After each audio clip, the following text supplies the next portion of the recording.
I've read well over 50 real estate specific books, and I am constantly getting bombarded with internal real estate newsletters and memos, and here's what I recommend you read to get right to the point. Your damn email inbox.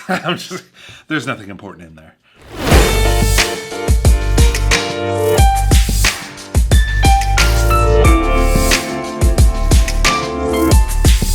Welcome back, Alexbeltran 2022.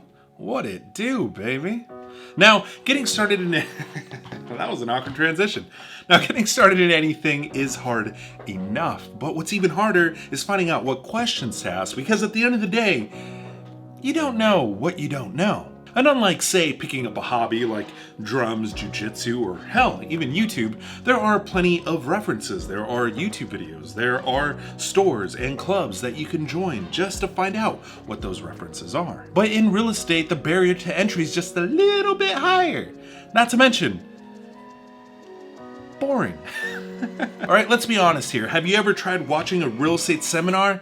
It is brutal. Or even worse, some of the questions that you may have require money to find out the answer. Have you ever tried talking to an attorney? Yeah, they charge like every 15 minutes just to hear you out, and then all of a sudden, they drop the hourly rate, baby. Charlie, why you gotta treat me dirty like that, eh? I thought we were friends. That's pretty expensive and time consuming, especially if you don't know what questions to ask. Well, fear not, because I got you covered. I'm gonna give you these book recommendations in the order that I think you should read them. I'll link them in the description down below.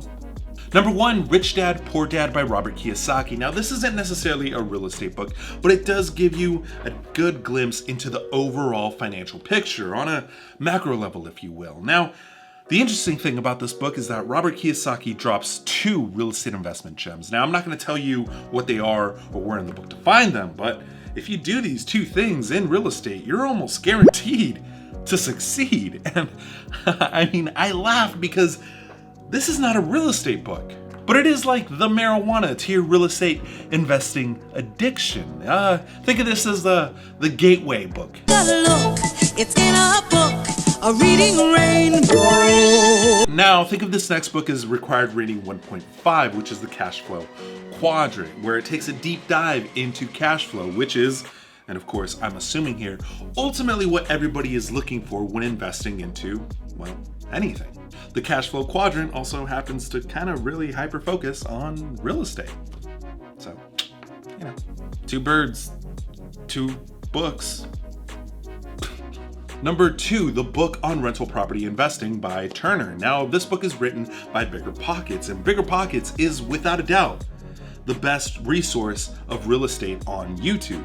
Granted, you do have to know what you're looking for in order to find the right video on the topic, and this book covers pretty much all the basics in real estate investing. From your basic 1031 exchanges to how to structure your real estate investment team to the math. Remember that teacher that said, one day, all this crap that you're learning in calculus is gonna come in super handy. Well, this still isn't it. This is just basic arithmetic, people. Anyway, this book will answer a lot of your initial questions, or at least be a nice little springboard to your next big dive into those exciting and wonderful magical real estate topics. Book number 3, Tax-Free Wealth, How to Build Massive Wealth by Permanently Lowering Your Taxes. Look, let's rip off the Band-Aid like right now. The biggest benefit of real estate is the taxes. Now, you should never make moves based off of taxes, but if you're gonna get a tax break for the moves that you do make, consider that the cherry on top of your gold-covered wealth sundae. Now let's put all jokes aside for a quick moment. If you're gonna play any game,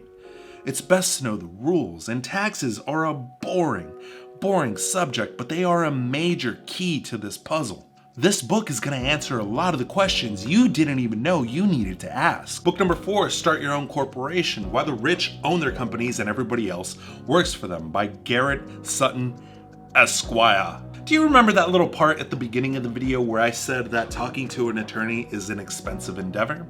Well, this particular book is written by an attorney. If there's anything that a lot of real estate videos are missing, is that initial paperwork and corporate structure that is vital to start investing in real estate. And this is of course assuming that you plan on growing your real estate investment portfolio. Well, understanding asset protection and the benefits of structuring yourself as a corporate entity is pretty damn important. Whether starting a corporate structure is for you or not, this particular book is going to answer a lot of those questions for you.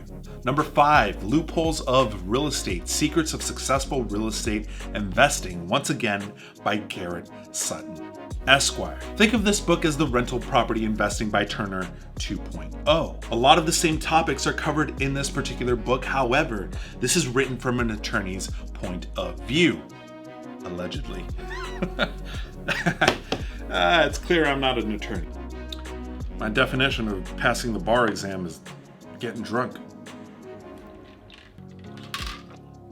This is water. Now, if you've been paying attention, you'll realize that this is part of the Rich Dad, I guess, curriculum. And look, I promise you, I'm not a Robert Kiyosaki fanboy, but after reading so many real estate books, either commercial grade or the reading that is given to me internally within the real estate industry, these are the most accessible and informative books on real estate topics that a lot of real estate investors learn like the hard way. And by the hard way, I mean they're getting fined or sued, and then they tell themselves, not doing that again. Now, to be completely clear, these books are references. There are several strategies in these books that I do not agree with personally. The more valuable aspect is the fact that these books talk about topics, concepts, and strategies that you can start thinking about and seeing how it fits into your situation. If you want more book recommendations, feel free to contact me. I'll be more than happy to give you a list of book recommendations. Also, if there are any books that you want to recommend, go ahead and comment in the comment section down below. Because other than that, I will catch you guys next week. Peace.